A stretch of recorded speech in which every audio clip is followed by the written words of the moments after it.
अस्सलाम वालेकुम नाज़रीन, शामी रूहानी टीवी के साथ एम ए शामी आपकी खिदमत में हाज़िर है।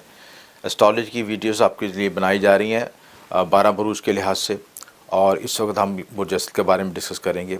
ये साल बुर्ज असद वालों के लिहाज से बहुत ही सेंसिटिव है, बहुत ही हसास नौयत का है, और इस साल आपके लिए गैर यकीनी तब्दीलियाँ हैं, खुसूसन आपके शादी अज़दवाजी मामलात के लिहाज से बहुत बड़ी तब्दीलियाँ मतवक्का हैं।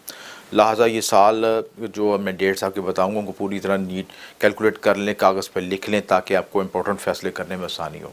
इस साल का अहम सितारे तब्दील अपनी जगह तब्दील कर रहे हैं। ज़ुहल भी तब्दील कर रहा है, मुश्तरी भी तब्दील कर रहा है, राहु केतु भी अपनी जगह तब्दील कर रहे हैं। और जो लोग अपनी ज़िंदगी में कोई गलत फ़ैसला करेंगे या किन डेटों के मुताबिक ऑपोजिट चलेंगे या कैलकुलेट करके नहीं चलेंगे, वो साल बहुत नुकसान का बायस भी बन सकता है। लिहाजा पूरे कैलकुलेशन करके मुताबिक करें। जो डेटे मैंने बताऊँगा इंशाल्लाह उसके लिहाज से अपने ज़हन में पूरी पिक्चर वाज़ेह रखें, अहम फ़ैसले करते वक्त फ़ैसला करें, ताकि कोई आपको कोई मसाइल का बायस ना बने आपका। सबसे इम्पॉर्टेंट चीज़ ये है कि इस साल जो है आपकी प्लानिटरी पोजीशन कुछ इस तरह है कि साल के आगाज़ में जनवरी में शम्स जो है बुर्ज कौस में है, कमर बुर्ज अकरम में है, मरकरी जो है स्यारा तारत बुर्ज जद्दी में है, ज़ोहरा बुर्ज कौस में है, मरीख बुर्ज अकरम में, और ज़ुहल जद्दी में, मुश्तरी एक्वेरियस में, और राहु केतु बिलतरतीब सोर और अकरम में है। इंपॉर्टेंट योग बन रहे हैं, नीचभंग योग बन रहा है, विपरीत राजयोग बन रहा है। काल पुरुष कुंडली के मुताबिक आपको ज़ायची एनालिसिस बताया जाएगा। और इम्पॉर्टेंट चीज़ कि साल का आगाज़ आपका काल सर्प योग से हो रहा है। तो काल सर्प योग के जब कोई साल आगाज़ होता है तो वो साल खुसूसी अहमियत का हामिल है। इस साल के न्यूमरोलॉजी भी एनालिसिस किया है आपने, अगर आप पिछली वीडियोस देखें, इन नंबर 1 से लेकर नंबर 9 तक न्यूमरोलॉजी की रीडिंग भी दी है।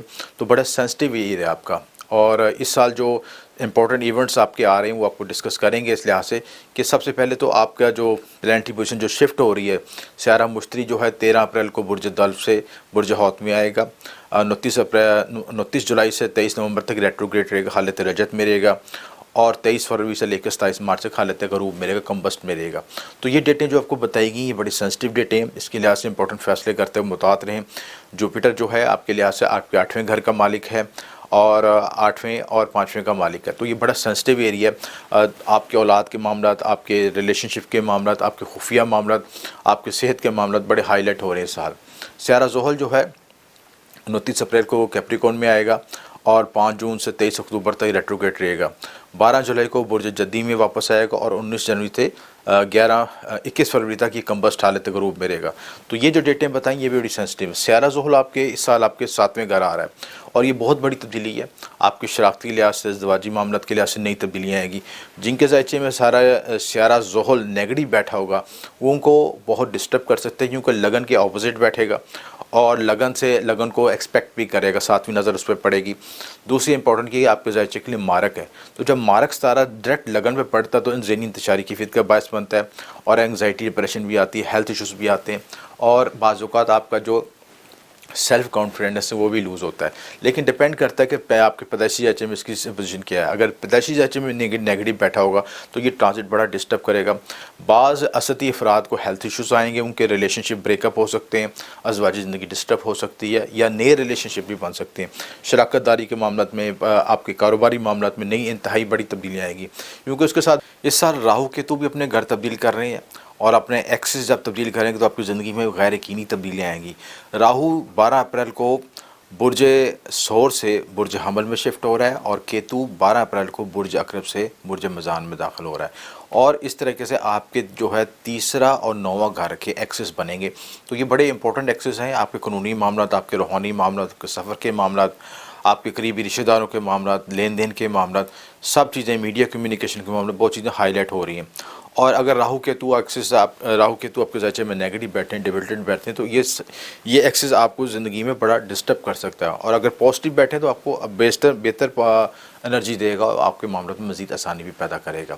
क्योंकि जो है राहु केतु के एक्सिस आपकी ज़िंदगी पे बड़े इफेक्ट करते हैं, और उनके नज़रात जब चेंज होंगे, उसके स्पेक्ट्स चेंज होंगे, उसकी ज़िंदगी में काफ़ी तब्दीलियाँ आएंगी। इसी तरह जो चांद ग्रहण सूरज ग्रहण की डेटें हैं वो बहुत इंपॉर्टेंट डेटें हैं। 30 अप्रैल को बुर्ज हमल में आपका सूरज ग्रहण हो रहा है, और 25 अक्टूबर को बुर्ज मज़ान में। तो ये दोनों एक्सिस के ऊपर आपके लग रहे हैं, क्योंकि राहु केतु के साथ ग्रहण लग रहे हैं। यहाँ पे ग्रहण दोष भी बनेगा, और ग्रहण दोष आपकी ज़िंदगी में एंग्जाइटी डिप्रेशन ला सकता है, नई तब्दीलियाँ हालात वक्त में ला सकता है। ये डेटें बहुत इंपॉर्टेंट हैं, इन डेटों को नोट करें ताकि ज़िंदगी में अहम फैसले करने में आपको आसानी हो। चांद ग्रहण की जो डेटें हैं, दो ग्रहण लगेंगे। पहला ग्रहण 16 مئی کو برج میزان میں اور دوسرا 8 نومبر کو برج حمل میں. تو یہ بھی ڈیٹیں، یعنی ایک طرف سے قمر کو گرہن دوش لگے گا اور ایک طرف سے شمس کو گرہن دوش لگے گا، دونوں کا افیکٹ ہوں گے. اور لیکن دونوں آمنے سامنے ہوں گے تو دونوں نرین افیکٹ آئیں گے. تو اس لحاظ سے بڑا سینسٹیو ایریا ہے، اور سینسٹیو ہونے کے لحاظ سے کوشش کریں کہ آپ کوئی امپورٹنٹ ڈیسیژن میکنگ دنوں میں نہ کریں. اور اسد کے لحاظ سے، برج اسد کے لحاظ سے دیکھا جائے، صحت کے چیزوں کو ہائی لائٹ، صحت کے معاملات دیکھے جائیں تو صحت کے لحاظ سے سال بہت بہتر رہے گا. کھانے پینے کے لحاظ سے متعارف رہیں، جو اگر آپ ڈائٹ پلاننگ کرتے ہیں تو صحت آپ کی بہتر ہوگی. سال میں معاملات میں، صحت کے معاملات میں بہتری آئے گی. ریلیشن شپ کے لحاظ سے یہ سال بہت امپورٹنٹ سینسٹیو ہے، کہ زحل کی پوزیشن آپ کے چھٹے سے 7ویں گھر میں شفٹ ہوگا. تو 7ویں گھر میں آپ کے ایکسس پہ لگن کو بھی نظر کرے گا، اور 7ویں گھر کو جو اس کے منصوبات کو بھی متاثر کرے گی، جس کی وجہ سے آپ کی ریلیشن شپ میں اتار چڑھاؤ ہو سکتے ہیں. اور شریکیات کی صحت پہ بھی افیکٹ آئے گا. شریکیات کے ساتھ جو آپ کے لین دین کے معاملات ہیں ان چیزوں میں بھی تنازعات آ سکتے ہیں. لہٰذا کانشیس رہیں. اور اگر کچھ جو لوگ اس وقت نئی شادی کرنا چاہتے ہیں یا نیا ریلیشن شپ بنانا چاہتے ہیں تو اس میں کانشیس رہیں، امپورٹنٹ ڈیٹوں کے مطابق فیصلے کریں. حالانکہ سیٹرن یہاں پہ 7ویں گھر میں دشا بل ہوتا ہے اور اپنے آن سائن میں ہے، لیکن لگن سے اپوزٹ ہے، لگن کے مخالف ہے. لہٰذا اس میں کانشیس رہنے کی ضرورت ہے. اگر ان کے ذائچے میں اگر زحل جو ہے نیگیٹو بیٹھا ہوا، اور یہاں پہ آنے سے ہی ریلیشن شپ میں ڈسٹربنس پیدا کرے گا، مسائل پیدا کر سکتا ہے اور زندگی میں اتار چڑھاؤ لا سکتا ہے. اس کے بعد ایجوکیشن کے لحاظ سے دیکھا جائے تو یہ سال بہت بہتر رہے گا. ایجوکیشن کے لحاظ سے آپ کی موومنٹ میں بیرون ملک ہو سکتی ہے، امیگریشن کے لیے جا سکتے ہیں، اعلیٰ تعلیم کے لیے جا سکتے ہیں. اس لحاظ سے جون کے بعد کا جو ٹائم ہے وہ آپ کے لیے بہتر ہے. ہائر اسٹڈی کے لیے جا سکتے ہیں بیرون ملک. جو لوگ کسی وجہ سے رکے ہوئے تھے، قانونی کا وجوہات کی وجہ سے، یا آپ کسی فائنینشیل ایشو سے رکے ہوئے تھے، اس سال یہ وقت آپ کو بوسٹ کرے گا کہ اپنی پلاننگ کو، اپنی چیزوں کو آگے لے کے جا سکیں، ڈیولپ کر سکیں، ہائر ایجوکیشن میں کامیابی حاصل کر سکیں. اس سال کا سب سے امپورٹنٹ سوال کہ جو ہے آپ کا، کہ اس سال مالی حالات بہتر ہوں گے، مالی معاملات میں اتار چڑھاؤ تو نہیں ہوگا. تو اس کا جواب یہ ہے کہ یہ جو لوگ نوکری پیشہ افراد ہیں یا جو ملازمت کر رہے ہیں، اس کے لحاظ سے ان کے معاملات میں نئی تبدیلیاں آئیں گی.